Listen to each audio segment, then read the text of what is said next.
సాక్షి TV చర్చ వేదికలో కృష్ణంరాజు గారు చేసినటువంటి వ్యాఖ్యలకి వైఎస్ఆర్సీపీ పార్టీకి కానీ అదేవిధంగా సాక్షి ఛానల్కి కానీ ఏమాత్రం సంబంధం లేదని ఈ సందర్భంగా తెలియజేస్తున్నాం. ఆ చర్చా వేదికలో పాల్గొన్నటువంటి కృష్ణంరాజు గారి వ్యాఖ్యలు ఆయన వ్యక్తిగతమైనయే కానీ వైఎస్ఆర్సీపీ పార్టీకి కానీ సాక్షి ఛానల్కి కానీ ఏమాత్రం సంబంధం లేదో దానికి వైఎస్ఆర్సీపీ పార్టీకి కానీ సాక్షి ఛానల్కి కానీ ఎటువంటి బాధ్యత లేదని కూడా ఈ సందర్భంగా తెలియజేస్తా. మహిళల మీద ఎవరైనా సరే వారి ఆత్మ గౌరవాన్ని తగ్గించేలా, కించపరిచేలా, తగ్గించేలా ఎవరు వ్యాఖ్యలు చేసినా అవన్నీ ఖండించేయే. కృష్ణంరాజు గారు చేసినటువంటి వ్యాఖ్యలను కూడా వైఎస్ఆర్సీపీ పార్టీగా మేము తప్పనిసరిగా ఖండిస్తూ ఉన్నామని కూడా ఈ సందర్భంగా తెలియజేస్తూ ఉన్నాం. ఒక ఛానల్లో ఒక జర్నలిస్ట్ చేసినటువంటి వ్యాఖ్యలకి ఒక పార్టీకి సంబంధం ఏముంటుంది? ఒక జర్నలిస్ట్ చేసినటువంటి వ్యాఖ్యలకి పత్రికా యాజమాన్యానికి సంబంధం ఏముంటుంది? కావాలని Telugu Desam party, ITDP, Telugu Desam social media, కొన్ని యూట్యూబ్ ఛానల్స్ ఈ అంశాన్ని అడ్డం పెట్టుకొని విపరీతంగా దుష్ప్రచారం చేస్తూ వైసీపీ మీద బురద జల్లాలనేటువంటి ప్రయత్నం చేస్తూ ఉన్నాయి. ఇది అంత మంచి పద్ధతి కాదని కూడా హెచ్చరిస్తూ ఉన్నాం. కావాలనే తెలుగుదేశం పార్టీ వాటి సోషల్ మీడియా జగన్మోహన్ రెడ్డి గారు ఇచ్చినటువంటి పిలుపుకి రాష్ట్ర వ్యాప్తంగా వెన్నుపోటు నిరసన కార్యక్రమం చాలా బలంగా జరిగింది. ప్రజలు పాల్గొన్నారు. రాష్ట్ర వ్యాప్తంగా నిరసన విజయవంతం అయింది. ప్రజల్లో విస్తృతంగా చర్చ జరుగుతుంది. ఈ అంశాన్ని ఏదో రకంగా దారి మళ్లించాలి, ప్రజల దృష్టిని పక్కదారికి తీసుకెళ్లాలని ఒక జర్నలిస్ట్ చేసినటువంటి వ్యాఖ్యల్ని కావాలని 48 గంటలుగా ఇష్టానుసారం కొన్ని పత్రికలు, కొన్ని ఛానల్స్ అదే పనిగా మాట్లాడుతూ ఉన్నాయి. మీరు కృష్ణంరాజు గారి దగ్గర వివరణ తీసుకోవాల్సిందే. ఆయన మాట్లాడినటువంటి పొరపాటుకి, తప్పుకి వైఎస్ఆర్సీపీ పార్టీకి ఆపాదించడం ఏంటి? దీనికి కూడా ప్రజలు గమనిస్తున్న విషయాన్ని కూడా మర్చిపోయి విచ్చలవిడిగా మాట్లాడుతూ ఉన్నారు. ఇప్పటికే సాక్షి ఛానల్ కూడా యాజమాన్యం మాకు ఆ చర్చలో పాల్గొన్నటువంటి కృష్ణంరాజు చేసినటువంటి వ్యాఖ్యల్ని ఖండిస్తూ ఉన్నామని చెప్పారు. అట్లాగనే ఈ సందర్భంగా మరొకసారి గుర్తు చేస్తూ ఉన్నా, ఛానల్లో కూడా ప్రత్యక్షంగానైనా పరోక్షంగానైనా అప్రయత్నంగానైనా సరే మహిళల మర్యాద గనక భంగం కలిగితే అటువంటి వ్యాఖ్యల్ని, ప్రకటనల్ని తప్పనిసరిగా ఖండిస్తాం, సమర్థించమని కూడా సాక్షి యాజమాన్యం తెలిసిందే. అయినా కూడా మీరు ఆగట్లా, ఇష్టానుసారం బురద జల్లే పని చేస్తూ ఉన్నారు. గతంలో చాలా సంఘటనలు జరిగాయి కదా, అప్పుడు కూడా మీరు చాలా ఛానల్స్ని, అది ఏబిఎనా, TV5, ఈటీవీయా, ఆంధ్రజ్యోతా, లేకపోతే ఈనాడ, ఈ పేపర్స్ని కూడా మీరు తగలబెట్టకపోయారా? లేకపోతే ఆ ఛానల్స్ కార్యాలయాల దగ్గరికి వెళ్ళి ధర్నాలు చేయకపోయారా? అప్పుడు మాట్లాడలేదు ఎవరు? కావాలని జగన్మోహన్ రెడ్డి గారి కుటుంబాన్ని టార్గెట్ చేసి వ్యక్తిగతంగా ఇబ్బంది పెట్టాలనేటువంటి కుట్రలో భాగంగానే ఇది చేస్తూ ఉన్నారు. ఇది ఆ రోజున చాలామంది నాయకులు కూడా ఇష్టానుసారం మాట్లాడారు కదా, అప్పుడు ఎందుకు ప్రసారం చేయలే మీరు? అప్పుడు ఎందుకు ఇంత గోల చేయలే మీరు? అంటే మీకు నచ్చినప్పుడు ఒకసారి, లేకపోతే ఇంకొకసారి ఇంకోలా మాట్లాడతారా? అప్పుడు మహిళల ఆత్మగౌరవం దెబ్బతినలేదా? ఈ ఛానల్స్ యాజమాన్యాలు ఎవరికి దెబ్బతినలేదా? దీనికి కూడా వారు సమాధానం చెప్పాలి. కృష్ణంరాజు గారు కూడా నిన్న బయటకు వచ్చారు. ఆయన కూడా పొరపాటు జరిగిందని మాట్లాడారు, వీడియో రిలీజ్ చేశారు. ఆయన మాట్లాడిన దానికి సాక్షి యాజమాన్యానికో వైఎస్ఆర్సీపీకో సంబంధం ఏంటి? అలా అయితే చాలా ఛానల్స్లో చాలామంది మాట్లాడుతున్నారు కదా, అప్పుడు కూడా మీరు ఆ యాజమాన్యాల మీదనో ఆ పార్టీల మీదనో కేసులు కడతారా? కేసులు కడతారా? సమాధానం చెప్పండి. దీన్ని అడ్డం పెట్టుకొని అత్యంత దారుణంగా వైఎస్ఆర్సీపీ పార్టీ మీద, జగన్మోహన్ రెడ్డి గారి కుటుంబం మీద విషం చిమ్మేటువంటి ప్రయత్నం చేస్తూ ఉన్నారు. ఇవంతా చేసేది తెలుగుదేశం పార్టీ సోషల్ మీడియా తోడేళ్లే. ఈ విష ప్రచారం చేసేదంతా తెలుగుదేశం పార్టీ సోషల్ మీడియా తోడేళ్లే. ఈ దారుణాలకి, ఈ అకృత్యాలకి పాల్పడతా ఉన్నారు.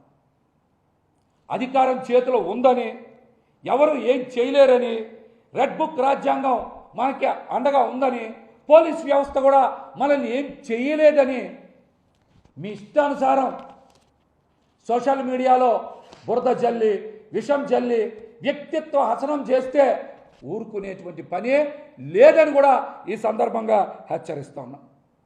ఈ వైసీపీ పార్టీ మీద బురద జల్లితే ఉపేక్షించే పని లేదని కూడా హెచ్చరిస్తూ, వైఎస్ఆర్సీపీ పార్టీ మీద, జగన్మోహన్ రెడ్డి గారి మీద ఇష్టానుసారం సోషల్ మీడియాని వేదికగా చేసుకొని ఈ ఆకృత్యాలకి, అఘాయిత్యాలకి పాల్పడుతున్నటువంటి టీడీపీ సోషల్ మీడియా మీద ఎందుకు కేసులు నమోదు చేయరని మేము సూటిగా ప్రశ్నిస్తూ ఉన్నాం. ఈ తోడేళ్లని సృష్టించింది కూడా తెలుగుదేశం పార్టీనే కదా. ఐటీడీపీ పార్టీని సృష్టించింది నారా లోకేష్ గారే కదా. మీరు వాళ్ళని పెంచట్లేదా? వాళ్ళకి డబ్బులు ఇవ్వట్లేదా? వాళ్ళని పోషించట్లేదా? ఇష్టం వచ్చినట్టు ఫేక్ న్యూస్ ఫ్యాక్టరీల ద్వారా అబద్ధపు న్యూస్ని ప్రసారం చేయట్లేదా? తెలుగుదేశం సోషల్ మీడియా సైకోల బారిన ఎంతమంది పడుతూ ఉన్నారు? ఎంతమంది ఇబ్బంది పడుతూ ఉన్నారు? వాళ్ళ మీద కేసులు ఎందుకు నమోదు చేయట్లేదు అసలు మీరు చెప్పండి. ఈ అంశాల మీద కూడా పోలీస్ శాఖ దృష్టి సారించాలి, సమాజం కూడా దృష్టి సారించాలి. సమాజం కూడా దృష్టి సారించాలి. కావాలంటే ఒకసారి మీకు కూడా గుర్తు చేస్తాను. ఒకసారి ఆ వీడియోస్ కొన్ని ప్లే చేయండి. ఎక్కడైనా సరే సమాజంలో మహిళల్ని గౌరవించే విధంగా కానీ, వాళ్ళకి ఎక్కడైనా సరే వాళ్ళ ఆత్మ గౌరవాన్ని పెంపొందించే విధంగానే ఒక్కడైనా మాట్లాడారా? సభ్య సమాజం తల దించుకునేలా మాట్లాడారు వీళ్ళందరూ. దళిత వర్గానికి చెందినటువంటి మాజీ హోంశాఖ మంత్రి సుచరిత గారి గురించి ఎంత దారుణంగా మాట్లాడారు చూడండి. ఈ రోజున ఒక గౌరవప్రదమైనటువంటి పోస్టులో ఉన్న రయ్యన్ పాత్రుడు గారు గతంలో ఏ విధంగా మాట్లాడారు? ఇంకొకసారి ఒక మహిళా అధికారి కనుక చెప్పిన మాట మీద నిలబడకపోతే బట్టలు ఊడదేయాలని చెప్పి మాట్లాడారు. అయ్యన్ పాత్రుడు గారు మాట్లాడారు. అయ్యన్ని అనిత గారు జగన్మోహన్ రెడ్డి గారి కుటుంబం మీద ఎంత దారుణంగా మాట్లాడారు చూడండి. మహిళల్ని జోడు తీసుకొని కొడతానని బుచ్చే చౌదరి గారు మాట్లాడారు. కిరాకార్పి అయితే హిందువుల మనోభావాలు దెబ్బతినేలాగా, వెంకన్న స్వామి భక్తుల మనోభావాలు దెబ్బతినేలాగా ఆడు మాటలు ఎంత దారుణంగా ఉన్నాయి చూడండి. సీమరాజు అసలు సభ్య సమాజం ఎవరైనా సరే ఆ మాటలు ఎన్నగలరా? మహిళల్ని ఎంత దారుణంగా మాట్లాడుతున్నారు చూడండి. వాళ్ళు చూడండి. చేబ్రోల్ కిరణ్ అనే వ్యక్తి తెలుగుదేశం పార్టీకి చెందిన వ్యక్తి, నారా లోకేష్ గారు తయారు చేసినటువంటి వ్యక్తి ఎంత దారుణంగా జగన్మోహన్ రెడ్డి గారిని, వారి కుటుంబ సభ్యుల్ని ఎంత దారుణంగా మాట్లాడారు చూడండి ఒకసారి. చేబ్రోల్ కిరణ్ కూడా అరెస్ట్ అయిన సమయంలో చంద్రబాబు నాయుడు గారి ప్రోత్సాహం వల్లనే ఇలా మాట్లాడని చెప్పారు కదా. చంద్రబాబు నాయుడు గారి పేరే కదా చెప్పారు. మరి చంద్రబాబు నాయుడు గారి మీద కేసు పెట్టరా?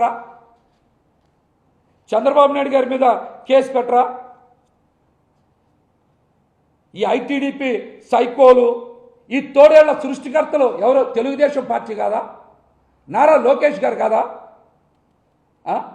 వారిపై ఇంతవరకు ఒక్క కేసైనా నమోదు చేశారా? ఏమనంటే చేబ్రోల్ కిరణ్ అరెస్ట్ చేశామని చెప్తా ఉన్నారు. అదొక ఉదాహరణ పెట్టుకొని మిగతా అన్ని మీ ఇష్టం వచ్చినట్టు మాట్లాడేస్తారా? మీ ఇష్టం వచ్చినట్టు మాట్లాడతారా? వ్యక్తిత్వ హసనం అనేది తెలుగుదేశం పార్టీ జీన్స్లోనే ఉంది, అది వారి క్రోమోజోమ్లోనే ఉంది. ఎన్టీ రామారావు గారిని వెన్నుపోటు పొడిచిన ఎపిసోడ్తో మొదలయ్యి ఇప్పటి వరకు కూడా క్యారెక్టర్ అసాసినేషనే వాళ్ళ ప్రధాన ఎజెండాగా తీసుకుంటారు. వాళ్ళ ప్రధాన ఎజెండాగా తీసుకుంటారు. ఈ రోజుకి కూడా వాళ్ళ జీన్స్లో అదే ఉంది, అదే కొనసాగుతూ ఉంది. రాజకీయంగా ఎదుర్కొనే దమ్ము లేదు. ఏ పని ప్రజలకు ఇచ్చిన హామీలను నెరవేర్చలేరు. అందుకని ఏం చేస్తారు? ప్రజల దృష్టిని మరల్చడానికి ఇట్లాంటి సైకోలని తోడళ్ళని పెట్టుకొని ఇష్టానుసారం వ్యక్తిత్వ హసనానికి పాల్పడుతూ ఉంటారు వాళ్ళు. వీటి మీద కేసులు ఎందుకు పెట్టరు? వీటి మీద కేసులు ఎందుకు పెట్టరు? సైకో అనే పదం వాడింది ఎవరు? చంద్రబాబు నాయుడు గారు కదా. ఆయన మీద మరి కేసులు పెట్టాలి కదా. చెప్పండి, ఆయన మీద కేసులు పెట్టాలి కదా. ఎవరు ఎందుకు మాట్లాడరు? మీ పార్టీ నాయకులు, మీ సోషల్ మీడియాలో ఉండేటువంటి వ్యక్తులు, మీ యూట్యూబ్ ఛానల్స్ నడిపేటువంటి వ్యక్తులు ఇంత దారుణంగా మాట్లాడుతుంటే మరి ఎందుకు మీరు కేసులు నమోదు చేయరు? అసలు వైఎస్ఆర్సీపీ పార్టీకి కానీ సాక్షి యాజమాన్యానికి కానీ సంబంధం లేనటువంటి కృష్ణంరాజు గారు అనేటువంటి జర్నలిస్ట్ చేసినటువంటి వ్యాఖ్యలను పట్టుకొని పదే పదే జగన్మోహన్ రెడ్డి గారి కుటుంబం మీద, సాక్షి యాజమాన్యం మీద, భారతీరెడ్డి గారి మీద దుష్ప్రచారం చేయడం ఏంటి? మీరు దుష్ప్రచారం చేయడం ఏంటి? గతంలో కూడా వైఎస్ఆర్సీపీ నాయకులను పట్టుకొని పవన్ కళ్యాణ్ గారు నా కొడకల్లారని మాట్లాడారు కదా. మరి ఆయన మీద కూడా కేసులు పెట్టాలి కదా మీరు. తెలుగుదేశం, జనసేన సోషల్ మీడియాలో కానీ యూట్యూబుల్లో కానీ ఇష్టానుసారం బూతులు మాట్లాడుతూ ఉన్నారు, వ్యక్తిత్వ హసనానికి పాల్పడుతూ ఉన్నారు. వాళ్ళ మీద కేసులు ఎందుకు నమోదు చేయరు? ఎందుకు నమోదు చేయరు? అమరావతి మహిళలు కూడా మరొక మహోద్యమం చేయడానికి మీరు సిద్ధంగా ఉండాలి. చేస్తామంటున్నారు, సిద్ధంగా ఉండాలి. దేనికో తెలుసా? ఇప్పటికే 32,000 ఎకరాల పైన చంద్రబాబు నాయుడు గారికి ఇచ్చారు. మీకేదో మంచి చేస్తారని భావిస్తున్నారు. మీకు మంచి ఏం జరగదు. మిమ్మల్ని ఏ విధంగా ముంచేయాలి, మీ భూములు మొత్తాన్ని చాలామంది తెలుగుదేశం పార్టీ నాయకులకి, కొన్ని బినామీ కంపెనీలకి ఏ విధంగా పప్పు బెల్లలా పంపిణీ చేయాలని చంద్రబాబు నాయుడు గారు ఇప్పటికే పనిచేస్తూ ఉన్నారు. రెండో ఫేజ్ కింద మరొక 45,000 ఎకరాలు తీసుకోవడానికి ఇప్పటికే రంగం సిద్ధం చేశారు. మీరు అనుకున్న స్థాయిలో, ఆశించిన స్థాయిలో అభివృద్ధి రాదు, అభివృద్ధి ఫలాలు రావు. కాబట్టి మీరు మోసపోవడానికి, మీరు ఏదైతే ఆశిస్తున్నారో ఆ ప్రయోజనాలు అందవని తెలియడానికి మరికొంత సమయమే ఉంది. కాబట్టి మీరు ఖచ్చితంగా చంద్రబాబు నాయుడు గారి మీద మరొక ఉద్యమం చేయడానికి, మిమ్మల్ని మోసం చేసినందుకు, మీకు అబద్ధాలు చెప్పినందుకు, మీ భూముల్ని కాజేసినందుకు, కాజేసి తెలుగుదేశం పార్టీకి, ఆయన బినామీ కంపెనీలకి ఇచ్చుకుంటున్నందుకు మీరు ఖచ్చితంగా మరొక ఉద్యమం చేయడానికి సిద్ధంగా ఉండాలి. మీరు సిద్ధంగా ఉండాలి. అలాగే రాష్ట్రంలో చాలామంది మహిళల మీద కూటమి ప్రభుత్వం వచ్చాక చాలా అఘాయిత్యాలు, ఘోరాలు, అత్యాచారాలు జరిగినాయి కదా. వీటి మీద ఎందుకు స్పందించరు? ఎందుకు స్పందించరు? 2 రోజుల కింద కూడా సత్యసాయి జిల్లాలో ఒక బాలిక మీద తెలుగుదేశం పార్టీకి చెందిన 14 మంది 6 నెలలుగా అత్యాచారం చేస్తూ ఉంటే ఇంతవరకు డీజీపీ గారు, హోమ్ మినిస్టర్ గారు, మహిళా కమిషన్ చైర్పర్సన్ రాయపాటి శైలజ గారు కూడా కనీసం స్పందించలేదు కదా. మీరు అంటే దళిత మహిళలు అయితే మహిళలు కాదా? గొట్లవల్లేరు ఘటన జరిగింది కదా. చాలామంది ఆడపిల్లలు బయటకు వచ్చి బాత్రూంలో సీసీ కెమెరాలు పెట్టారని చెప్పారు కదా. మరి ఆ మహిళల ఆత్మగౌరవం కాదా? అప్పుడు మీరందరూ ఎందుకు స్పందించలా? పిఠాపురంలో తెలుగుదేశం పార్టీ నాయకులు ఆటో ఎక్కించుకొని తీసుకెళ్ళి ఒక ఆడపిల్లను రేప్ చేస్తే ఇంతవరకు ఎవరైనా ఎందుకు స్పందించలేదు? మా సాధారణ మహిళలైతే వాళ్ళకి ఆత్మగౌరవం ఉండదా? వాళ్ళకి భద్రత కల్పించరా? ఆ దుర్మార్గుల మీద, ఆ రాక్షసుల మీద కేసులు నమోదు చేయరా? నమోదు చేయరా? పొంగనూరులో 7 ఏళ్ల బాలిక అంజుమ్ మీద అత్యాచారం చేసి హత్య చేస్తే ఇంతవరకు కేసులు నమోదు చేయాలా? దోషులు ఎందుకు పట్టుకోవాలా? వాళ్ళకి శిక్షలు ఎందుకే ఇట్లా? అలాగనే మచ్చుమారి ఘటన కూడా ఇంతవరకు ఎవరు మర్చిపోలేదు కదా. ఆ ఘటన మీద కూడా మీరు ఎందుకు స్పందించరా? గుంటూరులో కేంద్ర మంత్రి పెమ్మసాని గారి అనుచరులు రేప్ చేసిన ఘటన కూడా ఉంది కదా. వీటి మీద ఎందుకు స్పందించరు? ఆ పార్టీ నాయకుల మీదో అవన్నీ కప్పిపుచ్చే ప్రయత్నం చేస్తున్నటువంటి ఛానల్స్ మీదనో పేపర్ల మీదనో అప్పుడు కేసులు నమోదు చేయరా? ఎంతసేపు జగన్మోహన్ రెడ్డి గారు సాక్షి ఛానల్ మీదనే మీ అక్కసు, మీ విషం కక్కే ప్రయత్నాలు చేస్తూ ఉంటారు మీరు? చెప్పండి. ఈ రాష్ట్రంలో ఇప్పటి వరకు కూటమి అధికారంలోకి వచ్చిన తర్వాత ఎన్ని దారుణాలు జరిగినాయి, ఎన్ని అగత్యాలు జరిగినాయి, ఎన్ని అత్యాచారాలు జరిగినాయి, ఎన్ని హత్యాచారాలు జరిగినాయి, ఇవన్నిటి మీద మాట్లాడరేంటి? అప్పుడు హోంమంత్రి అనంత్ గారికి నోరు పెగలదా? మీ శాఖను కూడా నారా లోకేష్ గారే చూస్తున్నారని చెప్తా ఉన్నారు. మీరు కూడా స్పందించాలి కదా.